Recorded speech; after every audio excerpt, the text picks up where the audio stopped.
I'm Kevin Page. I'm the Jean-Luc Pepin Research Chair at the University of Ottawa. I was Canada's first Parliamentary Budget Officer. My Canada includes everyone. It's a diverse country. One thing I love about Canada is when I go away and I come back, I sense the difference from the airport, to the downtown area. Just the diversity of this beautiful country.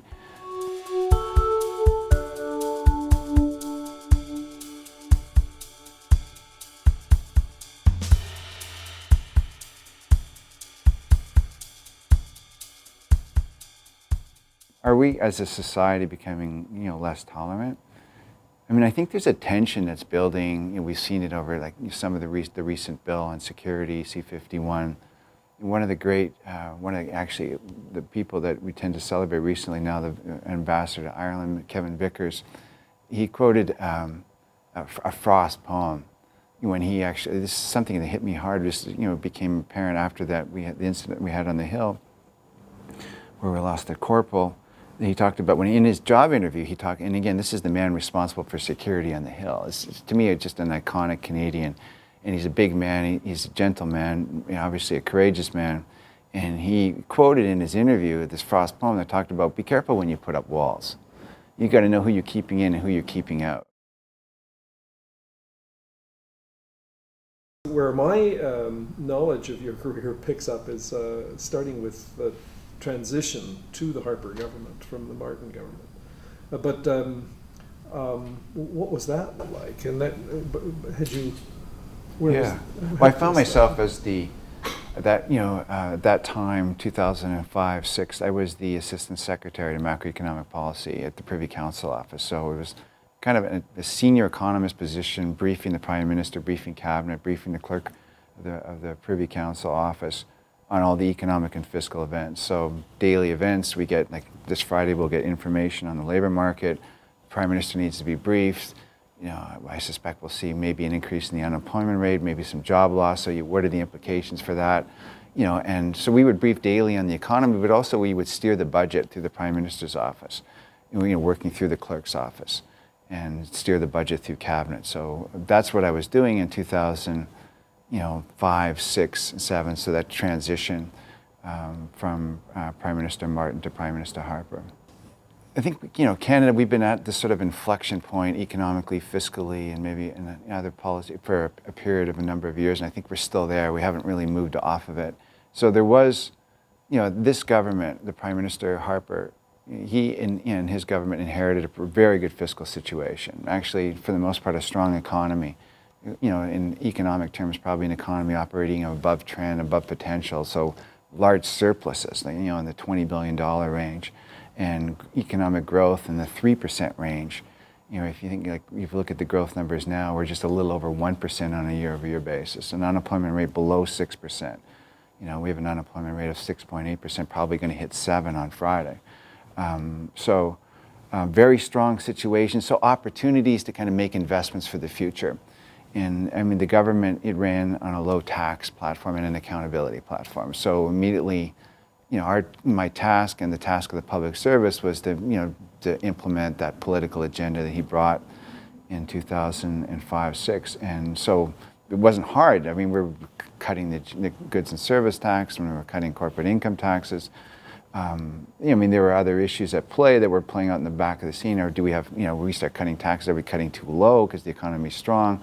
Yeah, it's fine to get rid of the surpluses, but are we going to run into our own fiscal sustainability problems when we start hitting the aging demographic cycle that we're in now, which is really, I think, at the cusp of this inflection point for the country. And the accountability agenda kind of made sense, and the Prime Minister was quite effective. The Conservatives are quite effective at running that campaign. I don't think you're going to hear much from the Conservative government about accountability in the fall of 2015. I was appointed in March 2008 to be Canada's first Parliamentary Budget Officer, so asked to set up, this office and to bring, additional information analysis to members of Parliament before they vote on appropriations or changes to tax legislation. And so we started, our very first project within the first year was costing our engagement in Afghanistan, the military engagement.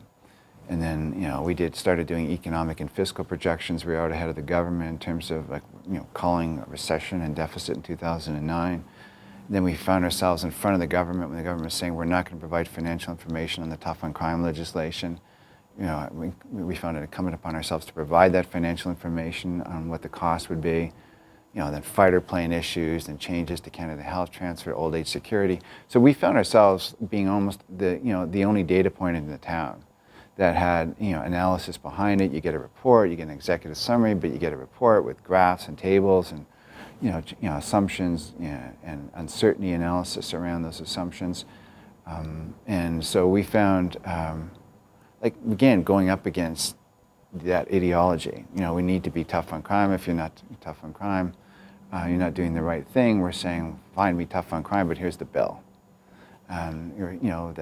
We'd find F-35 was the only fighter plane. We're going to get it really cheap, or you're not going to get it that cheap.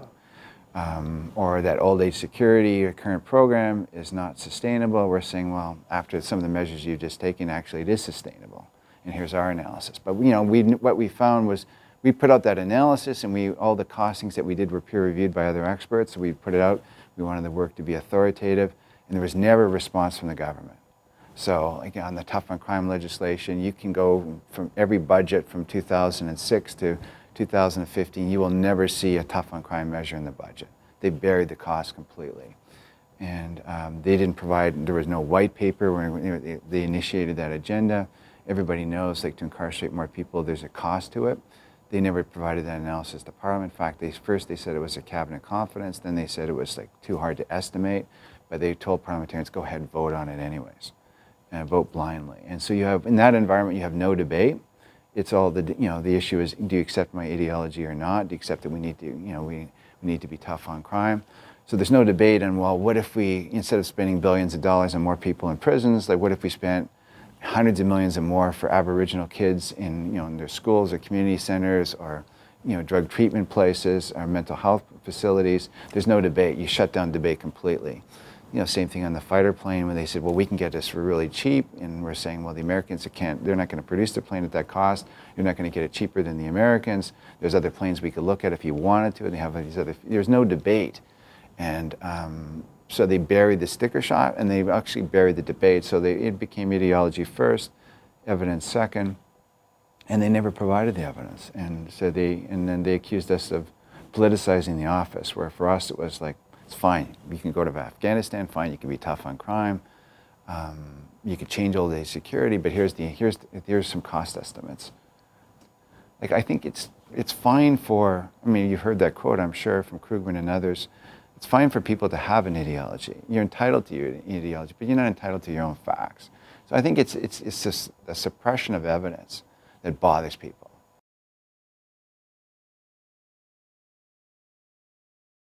As the Parliamentary Budget Officer, you work with members of Parliament, you work with the issues of the day. So it turned out that because of the engagement in Afghanistan, we did war costing. Or because we're doing major military procurement, because Prime Minister Harper came in, and part of his platform was rebuilding the military, Canada First Defence strategy.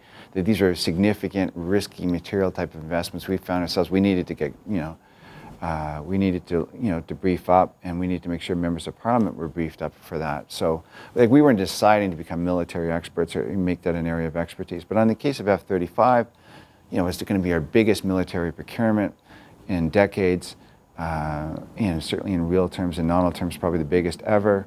And we first step with it. You start with a blank sheet of paper. You go to the Department of National Defense. What do you got for these estimates? We've seen press releases. What do you have behind it? We got very little to nothing. And with the support of members of Parliament, we were asking as well. We need a statement of requirements. Again, F-35. But again, what are you trying to buy? So we're going to try to do our own independent costing. And we got. First cut, nothing from our colleagues, public service colleagues at the Department of National Defense on how they estimate acquisition or operation sustainment cost. So then the next process for us was, well, we'll go to other countries. So we went to the United States. We talked to the Congressional Research Service, Congressional Budget Office. their project management office on the F-35 in that area. What were their estimates? What were the models? We need to talk to our colleagues in the UK. They're also interested in the plane. How are you estimating these costs? What models are you using? So then we make we like other projects. We said, okay, let's look at some of these models. We rented models. We rented some capacity. We start working with numbers. We build a peer review team around to make sure that our assumptions are reasonable.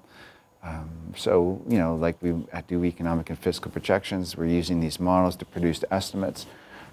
People are looking at our data. Do we have sufficient data, around these requirements?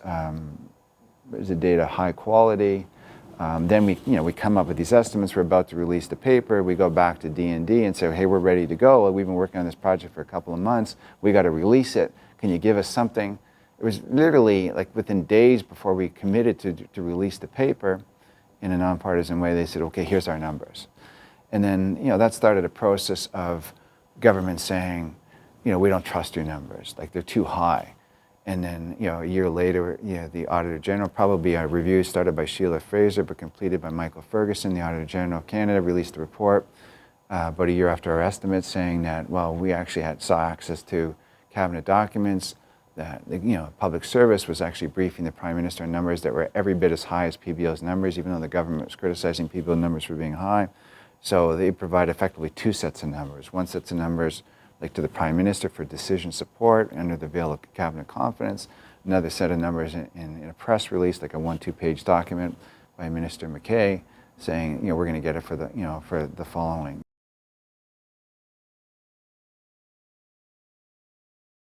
As an outsider, so it's the public person looking, Kevin Page was attacked. You were personally attacked.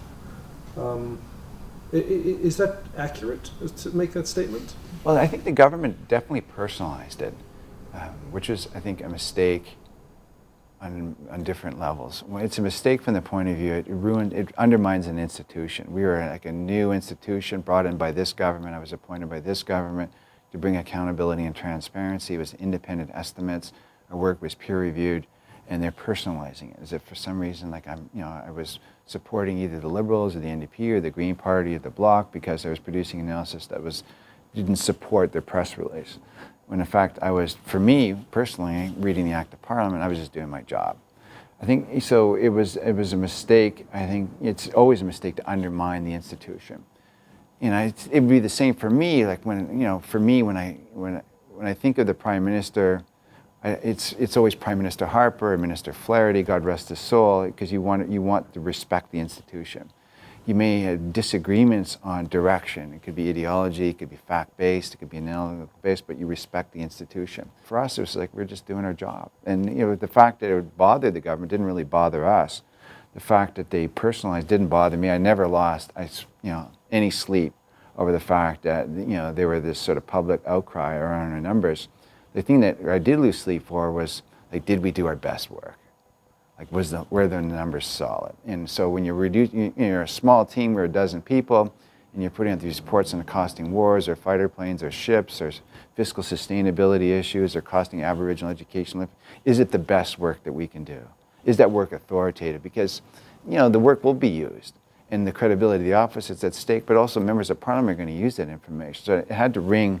So that's the stuff that really bothered me. Like, not bothered me, it kept you up at night. But when the work is of high quality and other people are supporting the work, but for political reasons or ideological reasons, the government doesn't. It never bothered me at all.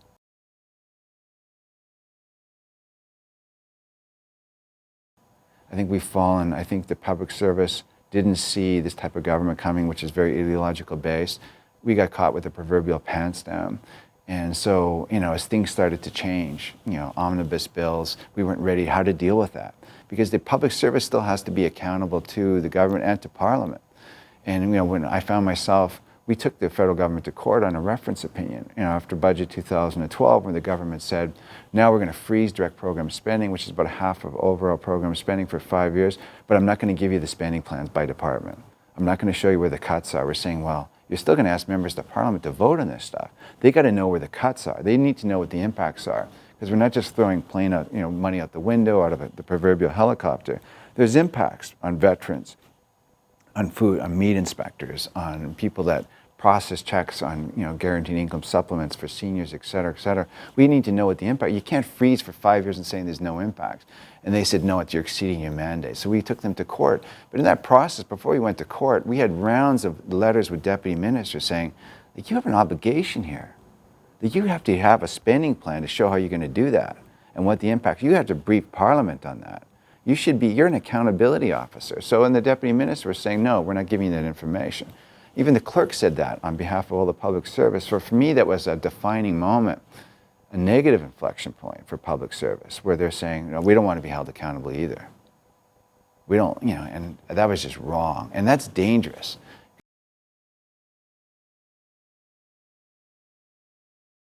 The literature that's out there from these books like Ferguson on, when institutions fail, economies die, or books like by Aston and Robinson from MIT, Why Nations Fail, all comes down to the strength of institutions. When we read the newspapers in the morning, what's happening in Greece, like long before, we had a debate about the 2008 financial crisis, they were undermining their institutions. People talk about what was happening to their projections or the statistical agencies. Well, if you look carefully here, we started undermining some of the same stuff here. Like our documents, our fiscal numbers, like we talked about crime bills, you can't find impacts of the fiscal impacts of crime bills in our budgets. They buried it. We've talked about Statistics Canada and other forums around what the long-term impacts of the long-form census are. We're undermining our own statistical information. And our documents don't measure up to other documents. I was asked to review the UK's Budget Office last summer, and we tabled a report in their House of Commons. Their documents are way better than ours. Fiscal sustainability analysis, intergeneration analysis, forecasting error analysis. They get all this information. I sit on an advisory board for the Slovak Republic. Their documents are better than ours.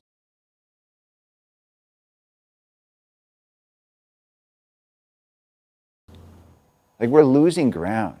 And our public service is losing that capacity in the meantime if they're not using it. So that has a big impact. You don't see that right away. But Greece didn't become, what we see about Greece didn't start yesterday. It didn't even start in the 2008 crisis. It started a long time ago. So I worry that this drift with institutions, or this undermining of institutions, it seems so deliberate. But the impacts would be felt down the road. It's just like for us, why would you look at fiscal sustainability and old age security or crime bills, or for F-35s, these decisions will have long-term impacts. The cut to the Canada Health Transfer without any discussion. So what is the future of healthcare in this country when, the Canada Health Act in particular, when the federal government's only kicking in maybe 15 cents on the dollar? How do you maintain universality, accessibility across the country? But where was that analysis? The government never produced it. What was the impact on the provinces by reducing that? Never produced any analysis. They make these massive decisions, no analysis. And then where's the public service? Like, where's their accountability? Like, that should be a non-starter. With every release of these big decisions, we should get some type of document. Here's the cost, here's the impacts.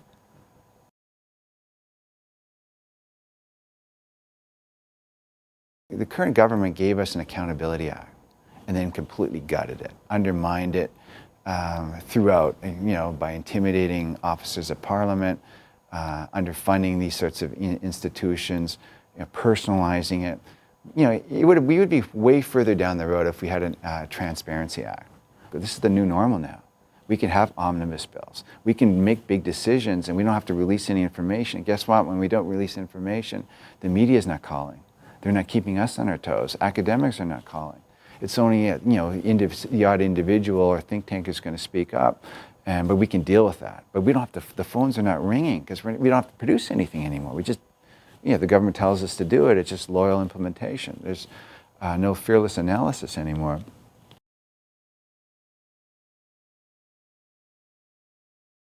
We talk about this in classrooms here at the University of Ottawa. I think in an information age that the current, if the feeling is that the current government is very control-based, that the Prime Minister has done his very best to control messaging of his cabinet ministers, of government departments, of government scientists. To me, that is not a sustainable leadership model in the 21st century in an information age. It will not. others are trying it. And, I'm sure people will continue to try to control it. But in a world where information is readily available, people will always they'll find the information. And people often said when we were working at the Parliamentary Budget Office, well, how did you get your estimates on fighter planes? How did you get your estimates on crime bills? How did you calculate fiscal sustainability and old age security or the Canada Health Transfer? And they said, because the government wasn't giving you information. It's not hard to find information, on any one of those files. And often when we were going to the government, we're saying, well, we want to know how you estimated your numbers, if you even have your own estimates. We want to reconcile our independent estimates with yours. We're going to estimate it anyways. Because my commitment, in the Act of Parliament is to provide independent analysis. We'll give you independent analysis. If you don't want to give us how you're costing crime bills, well, we know we can go to the provinces and we can, they'll explain, we'll get their models, we'll figure out, because they run correctional services systems. Or, if you don't want to give us your estimates for F-35, we'll go to the Americans. Or if you don't want to tell us what you think the estimates of death and disability would be because of, 11 or 12 or longer year duration in Afghanistan, we'll work with the Americans to calculate death and disability, or actuaries to figure that out. You can get this analysis. You could find information, and people will be willing to help. So I think that control model doesn't work in the 21st. It'll be not so top down. I mean, the students here live in it's a world of Facebook. It's a world of Google. It's a world of networking and leveraging and finding where expertise works. The people come from all across the world to universities like Ottawa University in Carleton, Dalhousie in Halifax. And so I think people will leverage that analysis from around the world, and I think that's the model. And again, in the university environment, the University of Ottawa, the students want to be public servants, but they want to work on meaningful issues. They want to talk about innovation. They want to talk about the environment. They want to talk about healthcare for them. They want to talk about foreign policy in their world. They want analysis. They want science, and they want to do that work, and they want that work to see the light of day. They want to talk to other scientists. They want to publish. They want to go to conferences where their peers are there and speak openly. They want to be able to put stuff on websites that may not be 110% consistent with what the government says, but they know will help feed a broader discussion. We're nowhere near that anymore. You will not see anything like that on the websites, any Department of Finance or any of the science departments. It's completely gutted. That is not the 21st century information model. We will change no matter what. It's a question of how we get there, but the change is going to come.